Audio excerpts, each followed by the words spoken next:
მოკლედ, ჩემი ბოლო ვიდეო მე გავაკეთე ემიგრანტებზე, რომლებიც შემოდიან საქართველოში, რაც საკმაოდ სახიფათო შეიძლება იყოს ჩვენი ქვეყნისთვის. ამასთან ერთად TikTok-ში ამომივიდა მოკლე ვიდეო, სადაც ქალბატონი თამარ ჩიბურდანიძე გადაცემა სალტეში ესეთ რაღაცას ამბობს ქართულ სტუდენტებზე. მე ხლა ვისაც ვიცნობ ინდოელებზე მაქვს ძალიან მონდომებული სტუდენტები არიან სწავლობენ. თუ ვინმე სწავლობს ხა ჩვენი თან სამედიცინო ფაკულტეტზე არიან ძალიან ბევრი, დღე და ღამე სწავლობენ ეს ბავშვები. ჩვენი ქართველი სტუდენტები რომ დღე და ღამე წინთან ძლივს მიიყვან და არ უნდათ სწავლა გამოცდები მოდის და კიდევ შენ პროფესორი და ლექტორი თხოვ აკითხავ ურეკავ მოდი გასწავლო უღეჭავ კონსპექტს უკეთებ ოღონდ რამე ჩავიდეს მაგათ თავში ამ ბავშვებთან ეს არ გჭირდება ესენი დღე და ღამე ზიან და მუშაობ ვისაც სწავლობენ პლუს მუშაობენ მე მინდოდა გამეკეთებინა ვიდეო, სადაც გავარჩევდი რომელიმე ინტერვიუ, სადაც იცავენ ქართულ ოცნებას და ხსნიან თუ რა სიტუაციაში არის საქართველოს დემოგრაფია და ვარ თუ არა საფრთხეში და თან ამოდის ეს ვიდეო. მე ვიფიქრე რომ კარგი იქნება თუ გავანებებ ემიგრანტების თემას თავს, რადგან რაც საჭირო იყო ის უკვე ვთქვი ბოლო ვიდეოში და ჯობია თამარ ჩიბურდანიძეზე გამეკეთებინა ვიდეო. მაგრამ მე საკმაოდ გამიმართლა, რადგან თამარ ჩიბურდანიძე ლაპარაკობდა ზუსტადად იმ თემაზე, რომელიც მჭირდებოდა, ანუ საქართველოს დემოგრაფიაზე და იმიგრანტებზე. ხო და გადავწყვიტე რომ მთლიანად გამირჩია თამარ ჩიბურდანიძის ინტერვიუ და გამეკეთებინა ვიდეო ამ ინტერვიუზე. მოკლედ დღეს ჩვენ გავარჩევთ თამარ ჩიბურდანიძის ინტერვიუს, გავაანალიზებთ თამარ ჩიბურდანიძესთან ერთად საქართველოს დემოგრაფიულ სიტუაციას და ბოლოს ვილაპარაკებთ საქართველოსთვის საინტერესო თემაზე, ვიზა ლიბერალიზაციაზე. ეს არის არხი გვაშველება რამე, გამოიწერეთ არხი, დაალაიქეთ ვიდეო და გთხოვთ გადმოდით ჩემ Discord სერვერზე, სადაც ჩვენ გავნიხილავთ სხვადასხვა პოლიტიკურ საკითხებს და პლუს ვაპირებთ ჩემ სერვერზე დებატების რუბრიკის დაწყებას, სადაც ნებისმიერ წევრს ექნება უფლება, რომ თავისი აზრი დააფიქსიროს და დებატებში მიიღოს მონაწილეობა. მოკლედ, გადაცემა დაიწყო და წამყვანი გვაცნობს გადაცემის სტუმარს თამარ ჩიბურდანიძეს. თამარ ჩიბურდანიძე არის პოლიტოლოგი და პარტია ხალხის ძალის წევრი. წამყვანი პირდაპირ გადადის გადაცემის მთავარ საკითხზე, ანუ დემოგრაფიაზე. 2024 წლის საყოველთაო აღწერის მიხედვით ქვეყანაში ცხოვრობს 3.900.000 ადამიანი, როცა 2014 წელს ცხოვრობდა მხოლოდ 3.700.000 ადამიანი.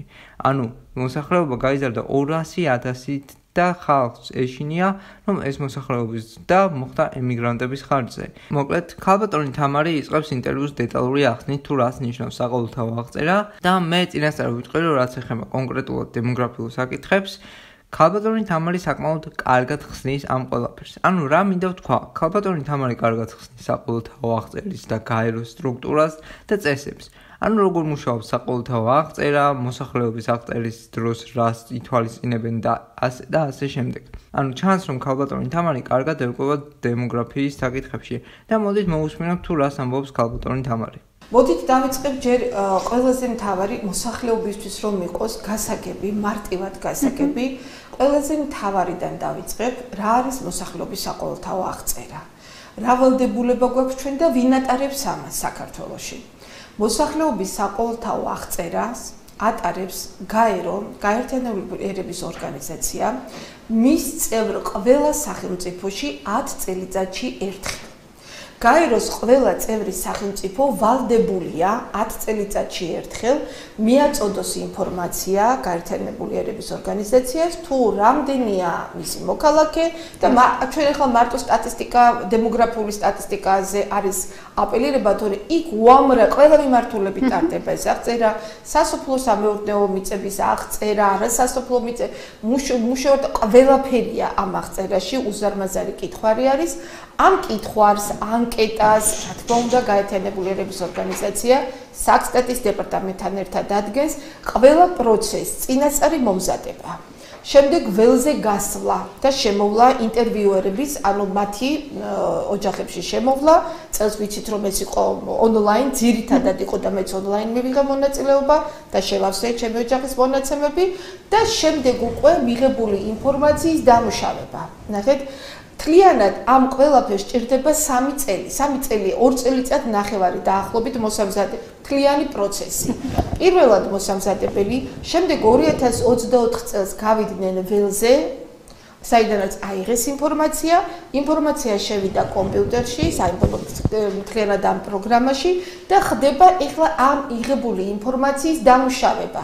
ხო, ანუ გასაგებია, საყოველთაო აღწერას ატარებს გაერო 10 წელიწადში ერთხელ და ჯერ გვაწვდის ზოგად ინფორმაცია საყოველთაო აღწერის შესახებ და მერე გვეუბნება თუ ვინ შედის ამ საყოველთაო აღწერაში, რომელი ეთნიკური ჯგუფის, ასაკის, სქესის და პროფესიის ადამიანები.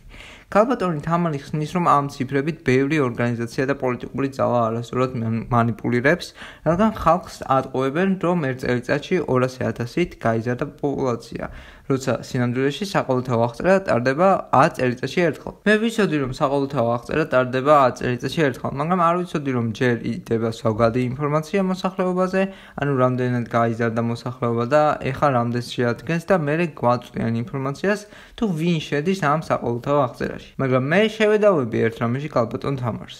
შეიძლება სხვადასხვა პოლიტიკურმა პარტიებმა და მედიებმა ხალხს მოატყუა იმის შესახებ, რომ ერთ წელში გაიზარდა მოსახლეობა 200,000-ით, მაგრამ მაგალითად ჩემ ვიდეოში ვაჩვენე, რომ ბოლო 10 წლის განმავლობაში გაზარდა 200,000-ით და რომ წამოწდა 300,000 ისიც შევასწორე. ხო და იმის თქმა მინდა, რომ ჩემ ვიდეოში ისიც თქვი, რომ ხალხი ემიგრაციაში გარბის და ქვეყანაში უფრო მეტი იღუპება, ვიდრე იბადება. და იმის თქმა მინდა, რომ ვიდეოში ქალბატონი თამარი პირდაპირ იტყვის. მოდით დავუდოთ ფაქტას და გაეროს, როცა დადებენ სტატისტიკას, თუ ვინ შედის ამ 200,000-ში და მერე ვიღელოთ და ვინერველოთ ამ საკითხთან დაკავშირებით. ანუ ჩვენ კი დეტალურად გავაანალიზებთ ამ ინტერვიუს, მაგრამ მე, რომელიც წყაროებიდანაც მაქვს ინფორმაცია ამ საკითხთან დაკავშირებით, სწორად ხსნიან ამ სიტუაციას და ის პრობლემები, რომლებსაც ვღელავთ და გვაწუხებს, არ შეიცვალა იმ აზრით, რომ თურმე 200,000 ადამიანი არა ერთ წელში, არამედ 10 წელში გაიზარდა.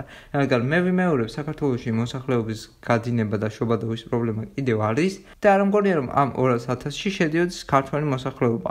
და ჩემი ბოლო ვიდეოში კარგად ახსენე თუ ვინ არის ის პოტენციური 200,000 მოსახლე. მაგრამ მოდი დავუბრუნდეთ ინტერვიუს. მოკლედ ქალბატონი თამარი ხსნის, თუ ვინ შეიძლება შედიოდეს ამ 200,000-ში და თან გვაწვდის ინფორმაციას, თუ ვის ითვალისწინებს სტატი და გაერო, როცა საყოველთაო აღწერას განიხილავს. საყოველთაო აღწერაში აუცილებლად შედის ათასობით და შეიძლება 100,000-ობით უცხოური სტუდენტები.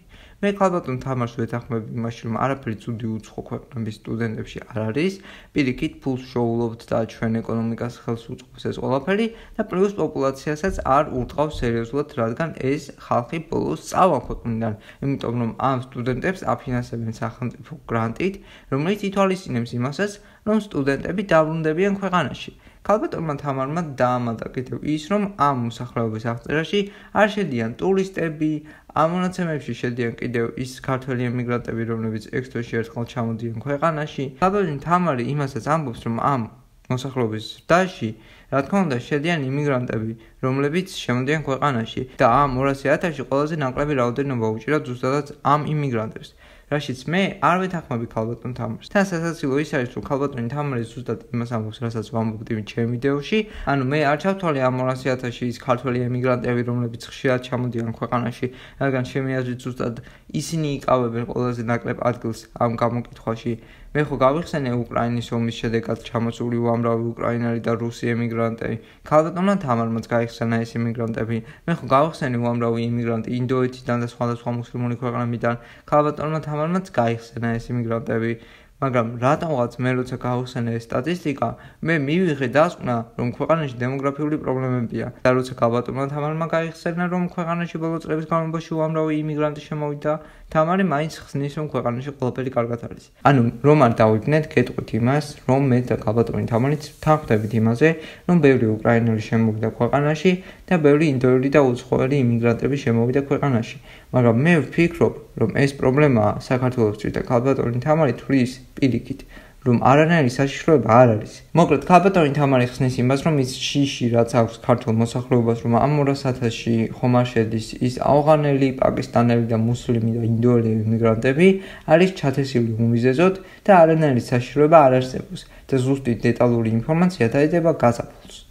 მოკლედ, რამოდენიმე რაღაცის თქმა მინდა ეხა, მე დიდად არ მაწუხებს მიიღებს თუ არა იმიგრანტი საქართველოს მოქალაქეობას თუ არა, მე მაწუხებს ის ფაქტი, რომ ამ იმიგრანტებმა არ დაიწყონ კრიმინალური საქმიანობა, ან რაიმე დაავადება არ შემოიტანონ ქვეყანაში, ან კულტურული დაპირისპირება არ მოხდეს, მოკლედ უამრავი პრობლემა არის, რომელიც მაწუხებს კონკრეტულად მე და ბევრ საქართველოს მოქალაქეს.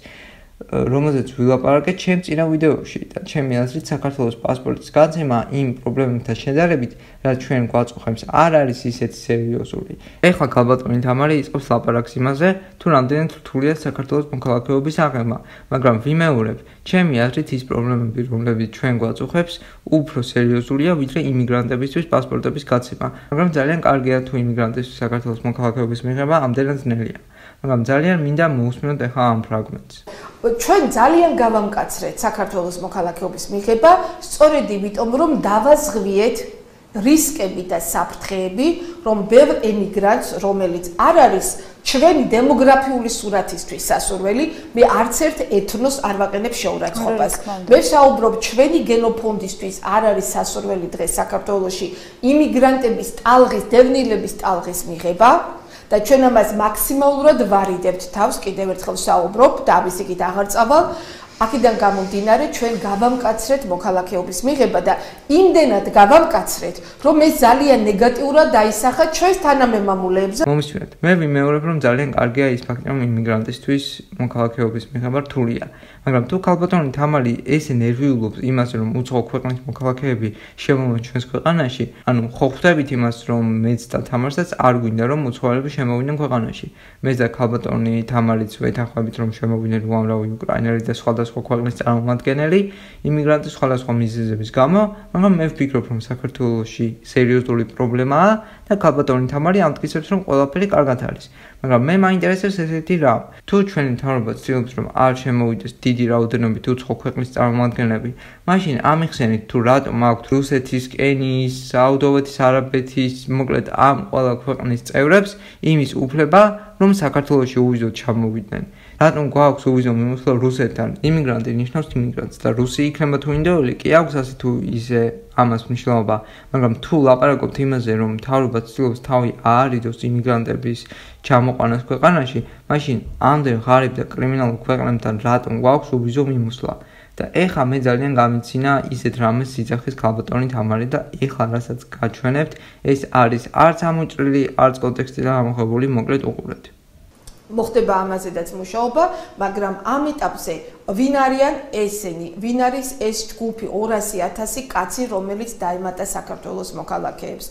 გეუბნებით სადღაც 80%-იანი სიზუსტით, რომ ეს 200,000 ადამიანიდან ამის სადღაც 90%, მინიმუმ 80% არ არის საქართველოს მოქალაქე.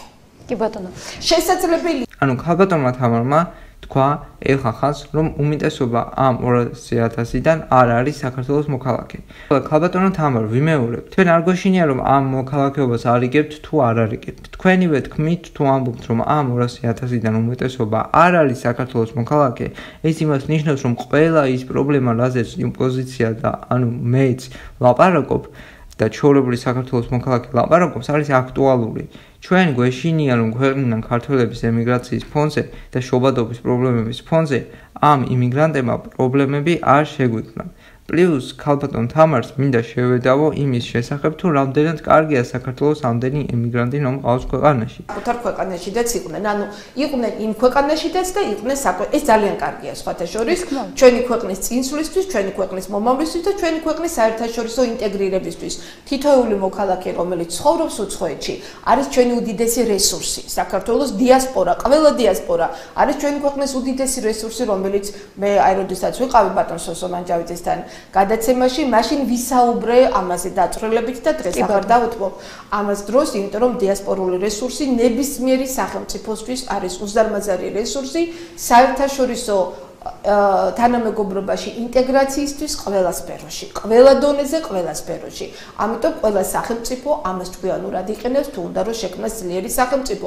უფრო მეცაც გეტყვით, ხშირ შემთხვევაში ისტორიას აქვს, ისტორიის პოლიტიკის ისტორიას აქვს ისეთი ფაქტები, როდესაც სახელმწიფოები მიზან მიმართულად უშვებენ ემიგრაციაში საკუთარ მოქალაქეებს, გარკვეულ რაოდენობას, ანუ ესე ერთ და ორს კი არა, თქვა 1000-ობით, 10,000-ობით მოქალაქეს, იმისთვის რომ იმ ქვეყანაში მათ აქვს საკუთარი პოლიტიკური მიზნები და გარკვეული ათეული წლების შემდეგ ისინი ამ მიზნებს უკვე ამუშავებენ.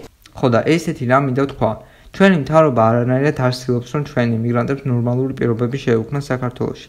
და მე ეხლა ქალბატონი თამარის აზრს ყურადღებას არ მივაქცევდი, უბრალოდ ნერვები მეშლება იმაზე, რომ ესეთი სერიოზული და მწვავი თემაზე არის ლაპარაკი, როგორც საქართველოს დემოგრაფია და როცა ლაპარაკი დავიწყოთ ემიგრანტებზე, ეს კი არ ვთქვით, რომ ყველაფერი უნდა გავაკეთოთ, რომ ამ ემიგრანტებს ეს პირობები შეუქმნათ, რომელიც საზღვარგარეთ ჰქონდათ და ყველაფერი გავაკეთოთ, რომ ეს ემიგრანტები საქართველოში ჩამოვიდნენ. არამედ ასე უაზროდ შეეხო ქალბატონი თამარი ამ თემას.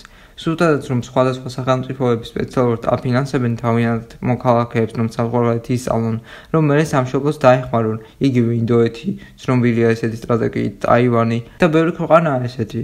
რა თქმა უნდა, მაგრამ საქართველო არ მიეკუთვნება ამ ქვეყნებს, რადგან აი რო ჩამოვიდეს ვინმე გენიალური მეცნიერი, რომელიც ამდენი წელი საზღვარგარეთ იყო და აი საქართველოში ჩამოვიდა, საქართველო ან ხელფასს შესთავაზებს ამ ადამიანს ნორმალურს, ან პირობებს, რა თქმა უნდა არა. და ამიტომ ეშლება ნერვები. იმის მაგივრად რომ ამ პრობლემაზე ელაპარაკა ქალბატონ თამარს და აიგნორეს ეს თემა და რამდენადაც არ უნდა ცდილობდეს ქალბატონი თამარი ობიექტურობას ძალიან მკვეთრად ჩანს, რომ ქალბატონი თამარი არის მწარე ქართული ოცნების მხარდაჭერი. ქალბატონი თამარი აწყნარებს მოსახლეობას და კიდევ ერთხელ ამბობს, რომ ძირითადად ეს 200,000 მოსახლეობა გაიზარდა სტუდენტების ხარჯზე, მაგრამ მე ვერ ვხვდები ამით როგორ შეიძლება მოსახლეობა დააწყნარო. ქალბატონი თამარი, ჩვენ გვეშინია რომ ქვეყანაში არის შობადობის პრობლემა და ამაზე როგორ არ უნდა ვინერვიულოთ. სტუდენტები იქნება თუ იმიგრანტი იქნება, ფაქტი ხომ ფაქტია, რომ შობადობის მაჩვენებლის დაყრდნობით ქვეყნის პოპულაცია არ იზრდება და ჩვენ ზუსტად მაგაზე ვნერვიულობთ. თქვენ ამ ინტერვიუში უკვე თქვით და იმეორებთ და თან არ მალავთ იმას, რომ ეს 200,000-იანი ზრდა არ მომხდარა ქართველების ხარჯზე და ჩვენ ამაზე ვნერვიულობთ და ამაზეც მეშლება ნერვები.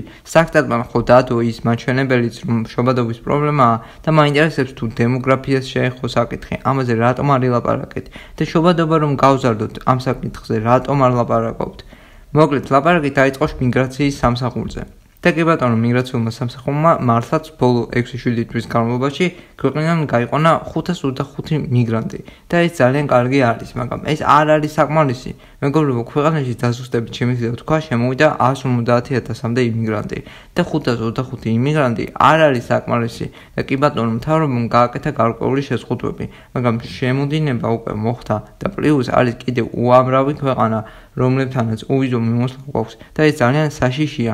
მაგრამ რა თქმა უნდა, ძალიან კარგია ის ფაქტი, რომ სახელმწიფომ მიიღო კანონი, რომლის გამოც ემიგრანტებისთვის შემოსვლა მართლაც ძალიან ძნელია, მაგრამ ჩემი აზრით უვიზო მიმოსვლას თუ შევწყვიტავთ სხვადასხვა ქვეყნებთან, ეს უფრო შედეგიანი იქნება. ხო, მოკლედ ნელ-ნელა გადავდივართ იმიგრანტ სტუდენტებზე და მოდით მოკლედ ვიტყვით, რას ვფიქრობ უცხოურ სტუდენტებზე.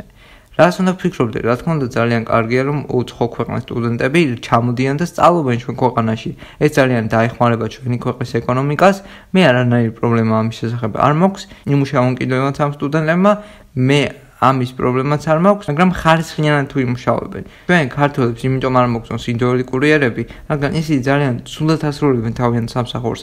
არ იციან ქართული ენა, ქართული ქუჩები და მომავალში ინტერვიუში თვითონ თამარი იტყვის, თუ როგორ დააგვიანა ინდოელმა მცხოველმა, მაგრამ ეს არ არის ინდოელის ბრალი, ეს არის კომპანიების ბრალი და ჯავრი ინდოელებზე კი არ უნდა ვიყაროთ, არამედ კომპანიებზე უნდა ვიყაროთ და გავაპროტესტოთ Bolt-ის და Glovo სერვისების ხარისხის ვარდნა. თორე ისე კი ბატონო, უცხოური სტუდენტები პრობლემას არ წარმოადგენენ.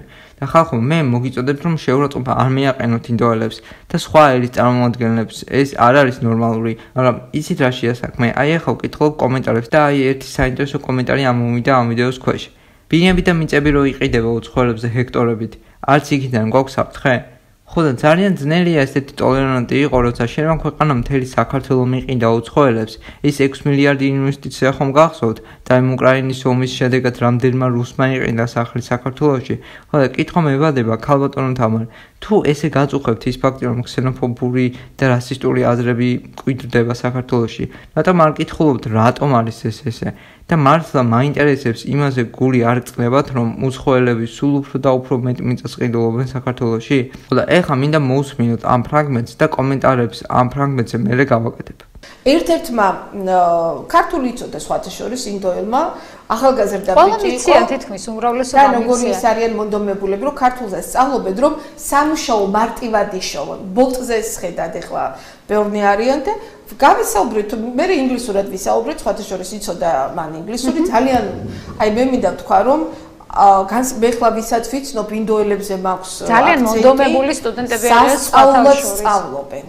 თუ ვინმე სწავლობს ხა ჩვენი თან სამედიცინო ფაკულტეტზე არიან ძალიან ბევრი დღე და ღამე სწავლობენ ეს ბავშვები. ჩვენი ქართველი სტუდენტები რომ დღე და ღამე წინთან ძლივს მიიყვან და არ უნდათ სწავლა გამოცდები მოდის და კიდევ შენ პროფესორი და ლექტორი თხო აკითხავ ურეკავ მოდი გასწავლო უღეჭავ კონსპექტს უკეთებ ოღონდ რამე ჩავიდეს მაგათ თავში ამ ბავშვებთან ეს არ გჭირდება. ესენი დღე და ღამე ზიან და მუშაობენ, ვისაც სწავლობენ პლუს მუშაობენ, იმიტომ რომ ესენი ღარიბი ოჯახის წარმომადგენლები არიან და აქ ხომ უნდათ თავის შენახვა. არ ყოფნით ახლა თავიანთი ოჯახები იქიდან ვერ უგზავნიან. უნდათ თავის შენახვა და ეს ბავშვები კანონის ფარგლებში მუშაობენ. ვინც უკანონოდ იქცევა, მას ქვეყნიდან აცელებენ.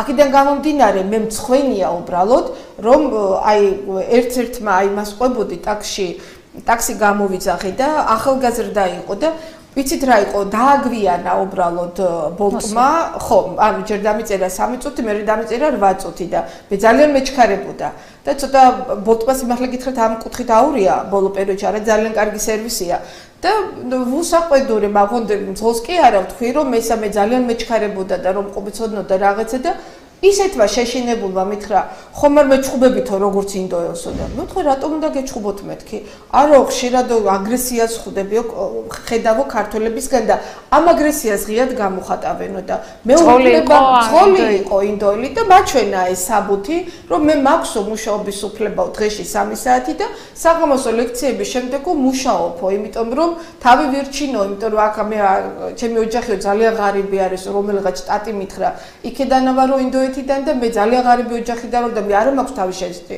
მოთხარი არა შვილო იმუშავე რას ლაპარაკობ ისწავლე იმუშავე მე თქვენთან არანაირი შეხება არ მაქვს. უბრალოდ მე თვითონ აი ამ მოკლედ ჯერ მინდა ის თქვა რომ ბევრმა ქართული არ იცის და ზუსტად ამის გამო იქნება პრობლემები სხვადასხვა სერვისების გამო. მე როგორც ერთიც ჩემ ბოლო ვიდეოში შეიძლება ვერ ახსენე კარგად რისი თქმა მინდოდა. მე ვიცი რომ საქართველოში ბევრი სტუდენტი არ სწავლობს და განათლების მხრივ არის პრობლემა.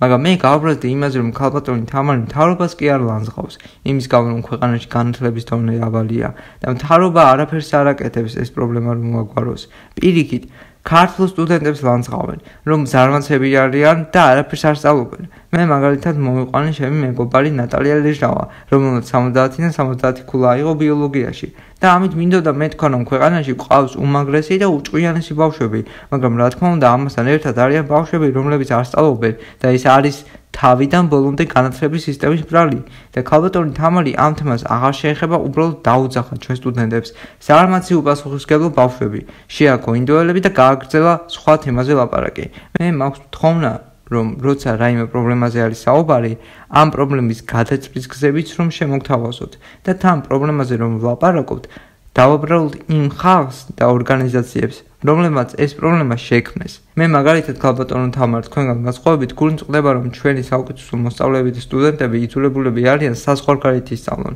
რადგან საქართველოში ვერანაირ მომავალს ვერ ხედავენ და გული მწყდება რომ ჩვენი განათლების სისტემა ესე დაბალ დონეზეა და როცა ეს პრობლემა საქართველოს ნომერ პირველი პრობლემა უნდა იყოს, თითქმის არც ერთი პოლიტიკოსი ამ პრობლემაზე არ საუბრობს. და ხო მესამეს თქვენ თვითონ ახსენეთ რომ ბოლტი კაი აპლიკაციაა და ამ ბოლო დროს ხარვეზები ჰქონდა ამ აპლიკაციას. რატომღაც ეს ხარვეზები შეიქმნა ზუსტადაც იმ დროს როცა ხალხი შეწუხებული არის ამ იმიგრანტებით და მე კიდევ ვიმეორებ ეს არ არის იმიგრანტების ბრალი ეს არის კომპანიების ბრალი რომლებიც ასაქმებენ ამ იმიგრანტებს. მეტი აღარ მინდა ამ თემაზე ვილაპარაკოთ, იმიტომ რომ ეხლა წამყვანის და ქალბატონი თამარიც უბრალოდ ლანძღავს ოპოზიციას და იმეორებს იმას, რაც უკვე თქვა. და მოდით გადავიდეთ უკვე მეორე საკითხზე და ხო, თუ გინდათ ამ ინტერვიუს ყურება, მული აღწერაში იქნება. მოკლედ რომ შევაჯამოთ, ქალბატონმა თამარმა ბევრი ახალი და საინტერესო ინფორმაცია კი მოგვაწოდა, მაგრამ აზრი ვერ შემასვლევინა იმიგრანტების შესახებ. შემდეგი თემა შეეხება ვიზა ლიბერალიზაციას და უკვე აქ ჩემი და ქალბატონი თამარის აზრები რადიკალურად განსხვავდება. მოკლედ გეტყვით ჩემ აზრს ვიზა ლიბერალიზაციაზე.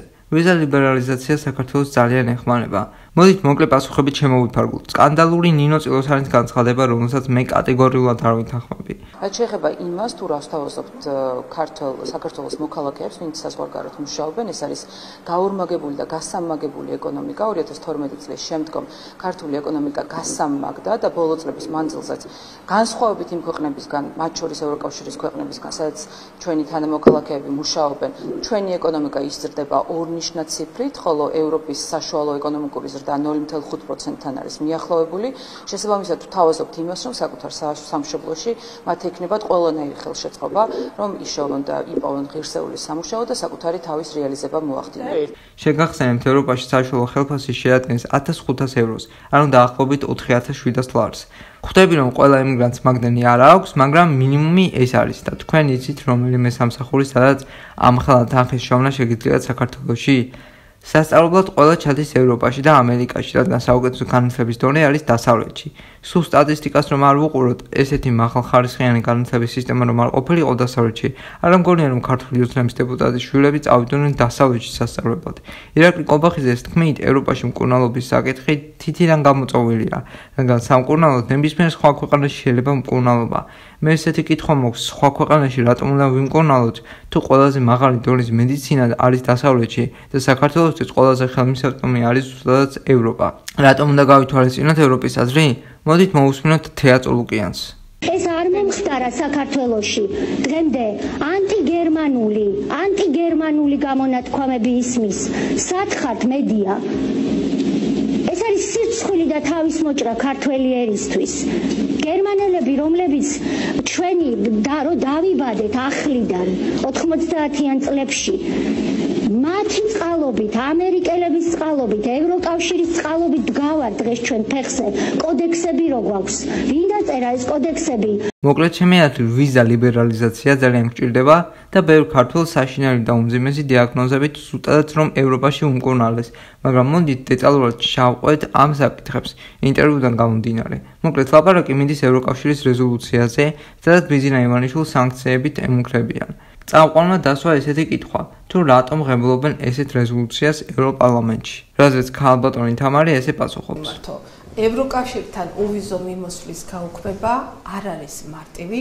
ეს რომ მარტივი ყოფილიყო, ეს ევროპელი ლიდერები, რომლებიც დღეს არიან წარმოდგენილი და შემორჩენილი არიან და ესე იმად ჯადოდ ადევს ევროპას დღეს ეს ევროპელი ძველი ლიდერები და ძველი პოლიტიკოსები, ეგრევე გაგვიუქმებდნენ. პირველი მაგას გააკეთებდნენ, იმიტომ რომ ეგ არის მაგათთვის ყველაზე დიდი იარაღი, რომ როგორმე ქართული ხალხი ფეხზე დააყენონ რუსთაველზე და დაამხონ ხელისუფლება. აი ეგ არის. ეს რეზოლუცია ოპოზიციამ შეაფასა, როგორ იცით, ქართველების გაგონილი ხმა. კარგი ერთი. ერთი რაღაც მინდა ვკითხეთ, რომ წუხელის უსმენდი გვიანობამდე მათ გამოსვლებს და მე გავბრაზდი საკუთარ თავზე, რომ რატომ ვათენებდი ღამეს ამ უტვინო პოლიტიკოსების გამო. საკუთარ თავზე გავბრაზდი. როგორ არ გჩვევია ეგეთი ფრაზა, როგორ გავბრაზებული? არ მჩვევია, იმიტომ რომ მართლა გავბრაზდი საკუთარ თავზე, იმიტომ რომ მე ჩემს ჯანმრთელობას ვავნე. დღესაც წავიკითხავდი მათ რაღაც ერთი და იგივე სიტყვებს, სტანდარტულ სიტყვებს, უკვე ზეპირად ვიცით, რა უნდა თქვას რასა მე ვიჩიანებ და რა უნდა თქვას სხვებმა, ვინც იქ არიან წარმოდგენილები და რატომ დავკარგე ეს ძვირფასი წუთები ჩემთვის, როცა შემეძლო, იმიტომ რომ სხვა რამე გამეკეთებინა. რა შედეგი შეიძლება, რა არის ეს რეზოლუცია და რა შედეგი შეიძლება მოყვას? არაფერი.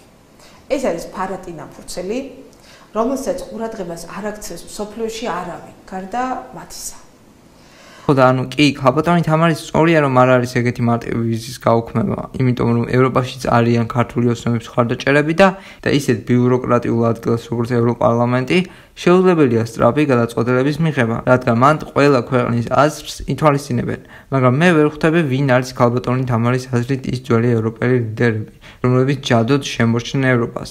მერცი 2025-ში ამოერჩიეს ურსულა, როგორც ევროპარლამენტის პრეზიდენტი, არის ამორჩეული 2019 წლიდან. ქალბატონი კალასი ვიცე-პრეზიდენტად ანიშნეს 2024-ში. მე ძველ პოლიტიკოსად ვთვლი მაგალითად ვიქტორ ორბანს, რადგან ის 2010 წლიდან, ანუ დაახლოებით 15 წელი არის უნგრეთის პრემიერ-მინისტრი. მაგრამ არ ამგონია, რომ ქალბატონი თამარი ორბანს თვლიდეს ევროპის მთავარ პრობლემად, მაგრამ მოდი ამას თავი დავანებოთ. ვიზაზე დავიწყოთ ლაპარაკი. ძალიან დიდ ბოდიშს მოვიხდი, მაგრამ ვიზა ლიბერალიზაციაზე ესეთი აზრის რატომ ხართ? არ მესმის რატომ გახდა ეს თემა უკვე ჩვეულებრივი ფარატინა ფურცელი. უამრავი ქართველისთვის ეს არის უმნიშვნელოვანესი თემა, იმიტომ რომ გარკვეულწილად მათი ცხოვრება არის დამოკიდებული ვიზა ლიბერალიზაციაზე.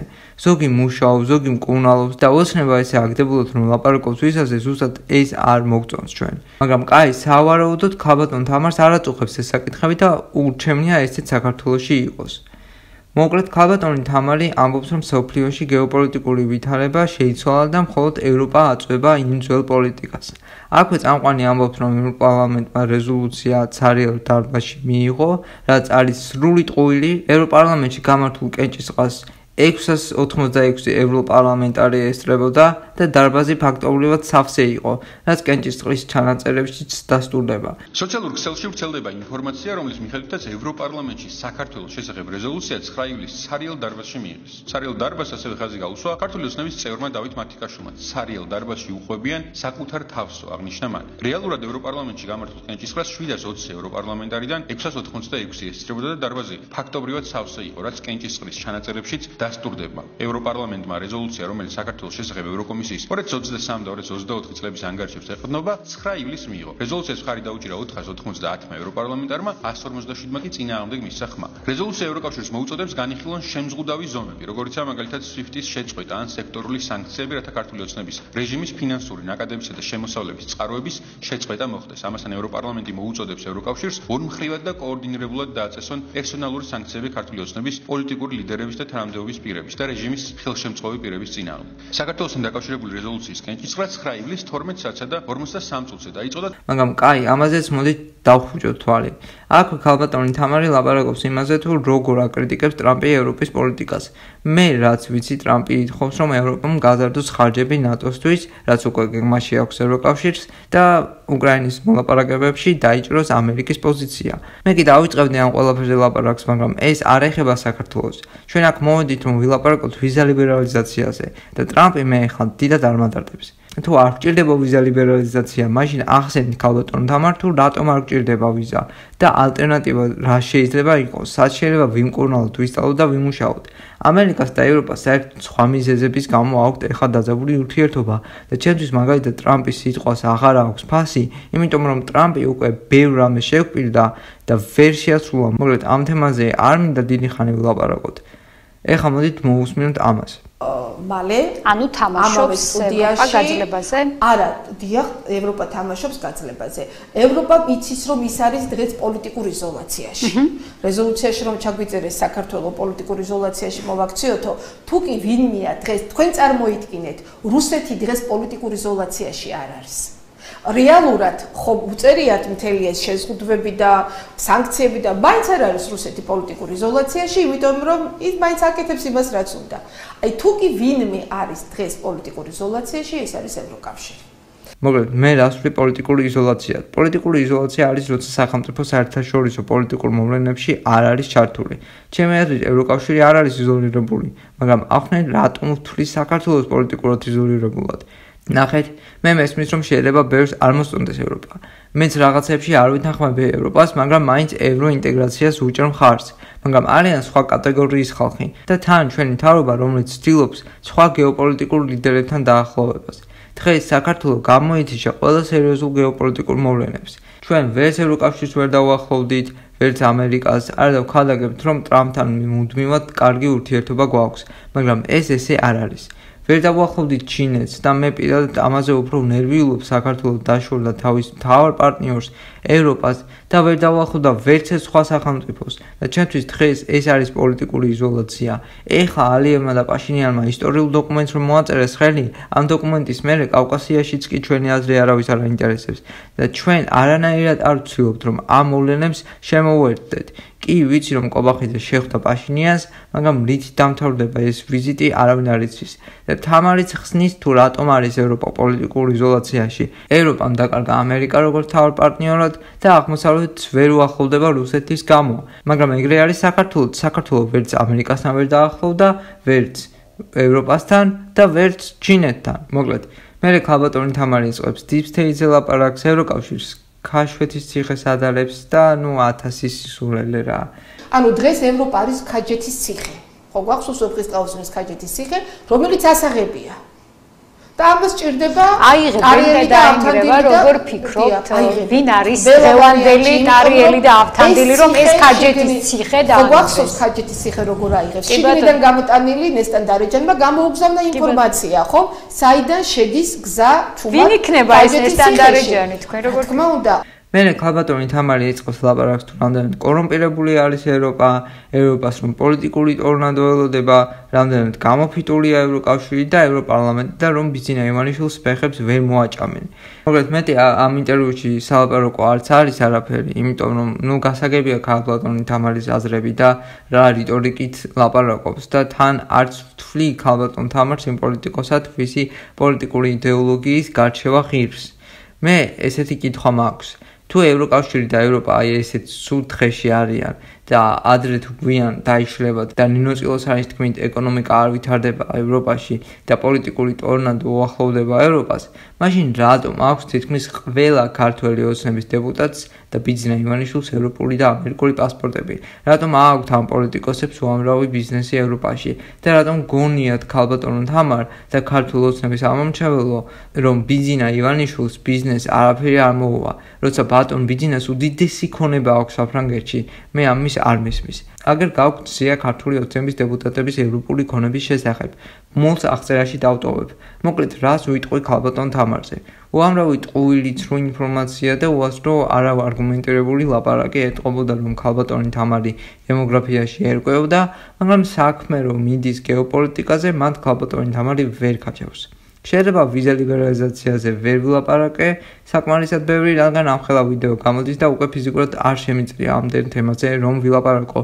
თუ გინდათ გავაკეთებ ამ თემაზე ვიდეოს, მაგრამ რაც მთავარია, მე მაქვს Discord სერვერი, ეგრეთ შემოხვიდეთ Discord სერვერზე და ვიდებადოთ ამ თემაზე. მოკლედ, თუ მოგეწონათ ვიდეო, დალაიქეთ, გამოიწერეთ არხი, გადმოდით Discord სერვერზე და მე ამით გემშვიდობებით დროებით.